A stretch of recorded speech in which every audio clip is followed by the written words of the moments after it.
I'm at the club with my ex. Come pick me up or we're done. That was the text Kendra sent her husband George at 3 a.m., exactly 2 months after their wedding. A message she thought would make him crawl, beg, and prove his love one more time. But instead of showing up at that club, George did something so calm, so devastatingly unexpected, that it turned her drunken threat into a lifelong regret. What he did next will challenge everything you believe about loyalty, pride, and the quiet power of walking away. Viewers, tell me, what would you do if your wife sent you that message in the middle of the night? Would you rush out to find her? Or would you let that message answer every question you never dared to ask? The glow of George's phone screen burned through the darkness, but the message burned deeper. His thumb trembled over the keyboard. He wanted to ask why, to demand an explanation, but he didn't. Something inside him went eerily still, the kind of stillness that comes before a storm. George and Kendra had only been married for 62 days, but in that short time, he had rewritten his entire life for her. He'd sold his late father's pickup truck, the only thing he had left of him, just to afford the kind of wedding she wanted. He'd stopped hanging out with his friends who said Kendra was too flirty because he believed in her. Because love, he thought, was about trust. But now, staring at that message, all that trust felt like a cruel joke. He called her once. No answer. He called again, straight to voicemail. The silence in their apartment was deafening. A silence filled with betrayal. The city outside was asleep, but inside that one-bedroom apartment, George sat in the dim glow of the phone screen, realizing the woman he loved might not be the woman he married. His chest rose and fell slowly like a man trying to breathe underwater. He remembered the way she used to look at him, eyes soft, voice sweet, promising forever. He remembered how she'd told him she was done with her past, and yet here she was, out at 3 a.m. with her ex, sending ultimatums like she was daring him to react. George didn't reply. He didn't drive to the club. He didn't play her game. He placed his phone on the table, face down, and whispered, "All right, Kendra, you just showed me everything I needed to see." Outside, the first light of dawn crept across the sky. Inside, George's silence was no longer that of a man in shock. It was the silence of a man calculating, preparing. Because in that moment something changed in him. The naive newlywed who believed in forever was gone. What replaced him was someone colder, sharper, a man who had finally learned that sometimes the most powerful revenge is quiet. And as the clock ticked toward morning, George knew one thing for certain. Kendra had just written the first line of a story she would regret for the rest of her life. At exactly 6:12 a.m., the door opened. The sound of Kendra's heels echoed through the apartment like guilt announcing itself. She froze the moment she saw him, sitting on the couch, fully dressed, a cup of coffee in hand. He wasn't pacing, he wasn't shouting. He was simply there, calm, unreadable, dangerous in his silence. "Morning," George said flatly. His voice carried no emotion, only certainty. Kendra blinked, her lipstick smudged, her eyes heavy from a sleepless night. "George, I didn't think you'd be awake." He took a slow sip of coffee, then placed the cup down. "I've been awake since 3:04 a.m., he said. "Hard to sleep after reading a text like that." Her face paled. "George, that text wasn't what it looked like. It looked like you telling your husband that you're with your ex at a club," he said, cutting her off sharply, but without raising his voice. "And it looked like you giving me an ultimatum. You remember the words you used?" She swallowed hard. "Come and pick me up or we're done." He nodded once. "Exactly. And since you didn't see me show up, I guess you already know which option I picked." Kendra's lips parted, but he didn't give her room to speak. He stood up, straightened his shirt, and walked to the closet. When he returned, he placed her travel bag beside the door, neatly packed. She frowned. "What is this supposed to mean?" "It means," he said calmly, "you no longer live here." Her composure cracked. "You're throwing me out? Over a text?" He gave a quiet, humorless laugh. No, Kendra. I'm ending a performance. You've been acting since the day we met. I just stopped buying tickets. She stepped forward, desperate now. George, please. You're overreacting. It was just a stupid night. My friends wanted to go out. He met her eyes, steady and cold. If you wanted to go out, you'd have gone with your husband, but you didn't. You went to your past, and that says everything. Silence. The kind that cuts deeper than shouting ever could. He picked up his car keys and phone. Your parents live 20 minutes away, he said. I already texted your mother. She's expecting you. Kendra's mouth fell open in disbelief. You texted? Yes. I forwarded your message to her. He opened the door, holding it wide. You don't owe me an explanation, Kendra. You owe yourself one. Her voice trembled. You're not even going to listen to me? He looked her dead in the eyes. No, because truth doesn't need a defense. And with that, George turned and walked away, leaving her standing at the door, stunned and hollow. He didn't look back once. For the first time, Kendra realized she hadn't just lost her husband. She'd lost her power. The next morning, the apartment felt different. The walls were still the same, but the air between them had changed, heavy with something that wasn't anger, but finality. George didn't call anyone. He didn't tell a single soul what happened. There were no posts, no drama, no noise. He went to work that morning as if nothing had occurred. Calm, composed, precise. He greeted his coworkers, focused on his projects, and maintained the same quiet strength that had always defined him. Yet behind his eyes, something had shifted. A stillness so absolute it could only come from a man who had seen the truth and accepted it without hesitation. Back at her parents' house, Kendra sat on the edge of her bed, staring at the same phone that had ruined her. She hadn't heard from George since he'd sent that final message. No call, no text, no attempt to argue or reconcile. The silence was unbearable, because it meant he didn't care anymore. Her mother asked questions, but Kendra brushed them off with vague answers. We just need space, she'd said. But even she didn't believe it. Her mother's eyes were too sharp, too knowing.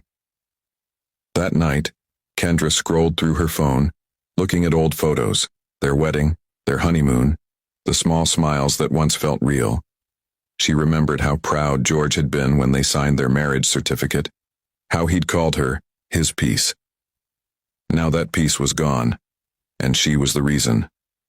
Meanwhile, George returned to the apartment after work, moving through the rooms in silence. Her perfume still lingered faintly on the curtains. Her favorite mug sat by the sink, untouched. He didn't move them. Not yet. He wasn't rushing to erase her. He was learning to exist without her. He spent the evening sorting through a box of documents, not wedding pictures, not memories, legal papers.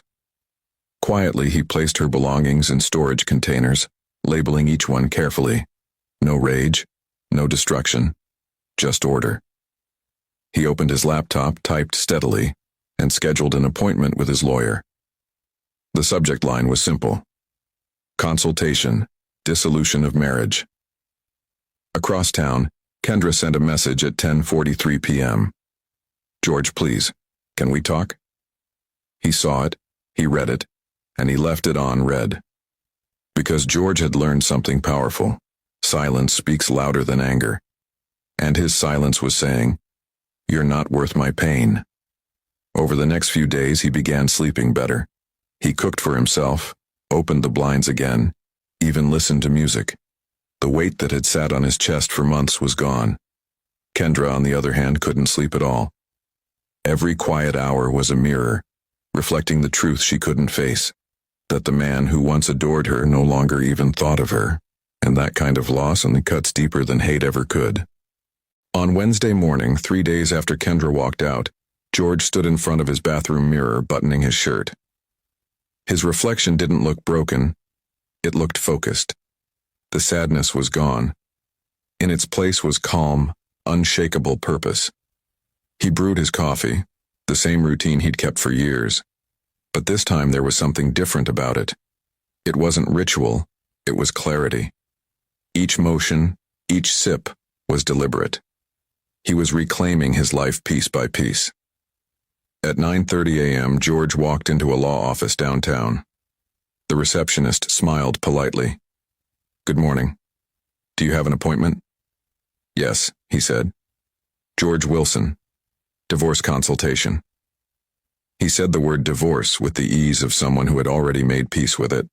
The lawyer, a calm man in his 50s named Richard Hale, greeted him with a firm handshake. "Mr. Wilson, please. Have a seat. Tell me what's going on." George slid his phone across the desk. The 3 a.m. text glowed on the screen.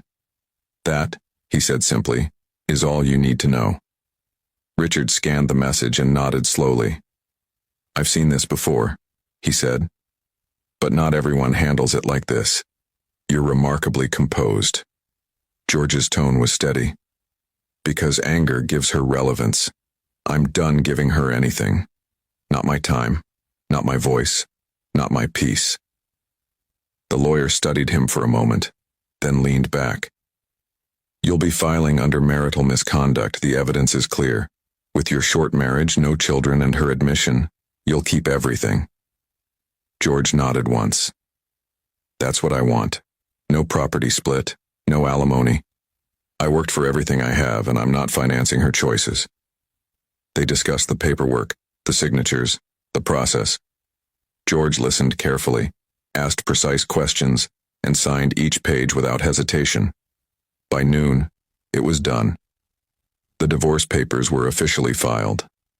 As he left the office, the city air felt different. Lighter, sharper, alive. He walked past people rushing to work, past couples holding hands, past the noise of a world that kept moving. And for the first time in weeks, he smiled faintly. He wasn't walking away from a marriage. He was walking back to himself. Later that evening, Kendra's phone buzzed. It was an email notification from the county clerk's office. When she opened it, her breath caught. Petition for dissolution of marriage. Attached was a short note from George. No insults, no explanations, just a single sentence. "Thank you for showing me who you really are before I wasted more years finding out." Kendra's hands shook as she read it. She wanted to scream, to call him, to argue. But she didn't. Because deep down, she knew. She had nothing left to say. George closed his laptop that night and sat by the window, the city lights reflecting in his eyes. For the first time since that message, he felt peace. Not the fragile kind, but the kind that comes from finally doing what's right for yourself. He didn't celebrate. He didn't mourn. He just let silence settle. And in that silence, he won. It had been 3 weeks since George filed for divorce. 3 weeks of silence, no calls, no messages, no explanations. George didn't block Kendra. He simply made himself unreachable. Her number sat quietly in his phone, untouched, irrelevant. The man who once checked his messages every hour for her had learned the beauty of indifference. He'd moved through those weeks like a shadow. Work, gym, home. Every night he slept better. Every morning he felt stronger. The pain was no longer heavy. It had turned into steel. Then, one Friday evening, as he left his office building, he saw her. Kendra. She stood by his car, wearing the same perfume he used to love. The one that once lingered in his sheets, now smelling like nothing but memories. "George," she said softly, stepping closer. Her voice cracked. "Can we talk?" He didn't flinch. "About what?" Her eyes searched his face, desperate for the warmth that once lived there. But there was nothing. No emotion. No softness. Just silence. "I made a mistake," she began, tears filling her eyes. "That night I was angry, stupid. I just wanted to make you jealous. I didn't think you'd actually leave." George's jaw tightened slightly, but his tone remained calm. "You didn't think I'd leave because you believed you could humiliate me without consequences." She took a shaky breath. I was drunk, George. I didn't mean to hurt you, please. I just want to fix this. We can start over. He looked at her for a long moment, the city lights reflecting in his calm, unreadable eyes. Fix what, Kendra? The trust? The respect? The part of me that believed you were someone you're not? Tears rolled down her face. I still love you. George's response was quiet, but final. Love without respect is poison. You wanted attention, you got it, just not the kind you wanted. She reached for his hand, but he stepped back, not in anger, but with the same composure he'd carried since that morning she walked out. George, please, she whispered. Don't do this. He looked at her one last time. You did this, he said simply, then unlocked his car and got in. As the engine roared to life, Kendra stood frozen on the pavement, the cold wind cutting through her dress. She watched him drive away, realizing for the first time that this wasn't temporary. It was the end. Back in his apartment, George poured himself a glass of whiskey. He didn't smile. He didn't cry. He just stared out the window, feeling nothing but the calm that comes when you finally stop caring. Kendra's text arrived minutes later, a long apology, a flood of regret. He read the first line, then deleted it without opening the rest. For the first time in his life, George understood the true meaning of power, not control over someone else, but mastery over his own peace. And in that quiet apartment, with nothing but silence and the city hum below, George realized something profound. She could beg for forgiveness, but she could never again touch his soul. After George left that night, Kendra stood in the parking lot for almost an hour. The perfume she'd worn felt cheap now, the cold air biting into her skin like punishment. She had thought he would yell, cry, maybe even argue. But silence. Silence was far worse. In the days that followed, her world began to lose color. Her friends, the same ones who cheered her on during her reckless nights, stopped calling. Her ex, the one from that infamous night, had already moved on, posting photos with another woman. Her job at the marketing agency felt heavier, colder. Whispers followed her in the hallways. She couldn't prove it, but she knew someone had seen that night's photos. Her leaning too close to her ex at the club, laughing with a ring still on her finger. Her parents didn't say much either. Her mother's disappointment was quiet. Her father's eyes filled with something worse than anger. Shame. Meanwhile, George's life moved forward. He'd opened a small renovation business using the savings he once planned for their honeymoon. In less than a month, word spread, not through gossip, but through his work ethic. Clients liked him. They trusted him. He didn't talk much, but he delivered more than he promised. At night, he'd return home tired, but at peace. No shouting, no tension, no guessing games. Just the sound of his tools cooling in the garage and the hum of quiet music. One evening, while scrolling through his new business page, he saw a message request. It was from Kendra. You look happy. I'm proud of you. I wish I could fix things. He stared at the message for a long time, then pressed delete. No reply. No acknowledgement. Just silence. Again. Kendra, on the other hand, couldn't escape the noise in her own mind.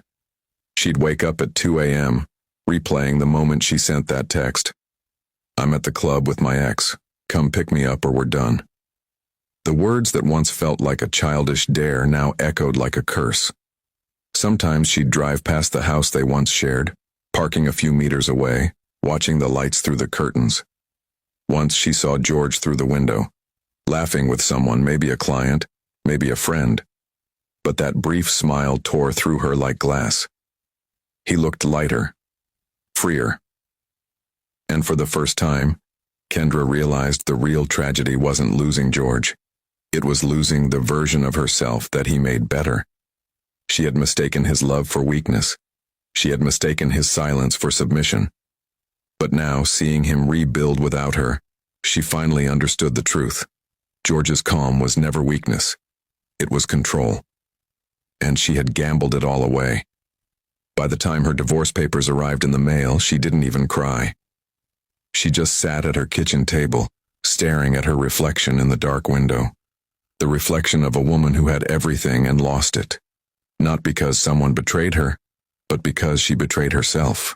The day of the court hearing arrived with the same chill that had followed George since the night of the text. He stood outside the courthouse in a tailored gray suit, calm, confident, untouchable. There were no friends around him, no family waiting in the hall. Just him, a quiet man with steady eyes and truth on his side. Kendra arrived late, rushing in with a pale face and trembling hands. Her once bright aura had dimmed. No perfume, no makeup strong enough to hide the regret in her eyes. When the judge entered, the room went silent. The only sound was the faint shuffle of papers as the attorneys took their seats. Kendra's lawyer started first. Soft words about youthful mistakes, temporary misunderstandings, and emotional impulsiveness. But even as he spoke, Kendra couldn't meet George's eyes. George's attorney, a composed middle-aged woman named Mrs. Tanner, stood slowly. She didn't raise her voice. She didn't need to. "Your Honor," she began, "this isn't a case about misunderstanding. It's about betrayal, humiliation, and a deliberate act meant to hurt the very foundation of a marriage." She held up a printed photo, the text message. "I'm at the club with my ex. Come pick me up or we're done." The words glowed under the courtroom lights like a wound reopened. Mrs. Tanner continued. Mr. George did not respond with anger or violence. He didn't chase her. He didn't destroy property. He simply walked away, with dignity. And that dignity is all he's asking this court to protect. The judge looked over his glasses. "Do you have any additional evidence?" "Yes, Your Honor." Mrs. Tanner clicked a button. The courtroom screen flickered to life. A photo from that same night. Kendra, at the club, laughing with her ex. Her wedding ring visible. The timestamp matched the text. The silence that followed was suffocating. Kendra's lawyer cleared his throat, fumbling for words. "Your Honor, my client regrets." The judge raised a hand. "Regret doesn't erase choices." His gaze turned to Kendra. "You embarrassed your spouse publicly and threatened to end the marriage in a moment of pride. You left him no choice." The verdict was swift. George was granted a clean divorce, no alimony, no spousal support. The joint account, house, and car, all reverted to him. Kendra sat motionless, her lips trembling, while George simply nodded once in quiet acknowledgement. When the gavel struck, it wasn't loud, but in Kendra's mind, it sounded like thunder. He took a slow breath, exhaled, and for the first time in months, felt the full weight of freedom. Not the freedom of being alone, but the freedom of finally being untouched. As he walked away from the courthouse, his lawyer caught up beside him. "You handled that with grace, George." He nodded. "There's no point fighting someone who already lost themselves." And with that, he walked to his truck, the same one he'd once sold to make her dreams come true. Now back in his name, parked under a clean sky that finally belonged to him again. The morning after the court ruling, George woke up before sunrise. The world was still. The faint hum of the city drifted through his window, but inside his apartment, everything was peaceful. No arguing voices, no unanswered texts, no tension waiting to explode. Just silence, the kind that didn't feel empty anymore. He made coffee, black and strong, and stood by the window watching the skyline turn gold. For months, he had lived in survival mode, one day bleeding into the next. But now, for the first time in a long time, he felt something he hadn't felt since before the wedding. Control. He wasn't angry anymore, not bitter, not even sad, just aware. His days became structured, deliberate. Work in the morning, restoration projects in the afternoon, quiet evenings at home. The business he had started after the separation was beginning to grow faster than he imagined. Clients trusted him, not because he advertised, but because his name was whispered in recommendation. A man who delivers, a man who doesn't cut corners. He didn't need to prove anything to anyone anymore. The peace he built spoke louder than any defense he could have made. Sometimes, after finishing a project, he'd just stand there, looking at the smooth wood, the clean finish, and realize that fixing broken things wasn't about the object. It was about him. Every nail driven, every surface restored was another part of his soul returning to form. In the evenings, he began journaling, short, quiet reflections. Peace doesn't come when people apologize. It comes when you stop waiting for them to. The hardest part isn't walking away, it's staying gone. He didn't share them with anyone. They weren't meant for the world.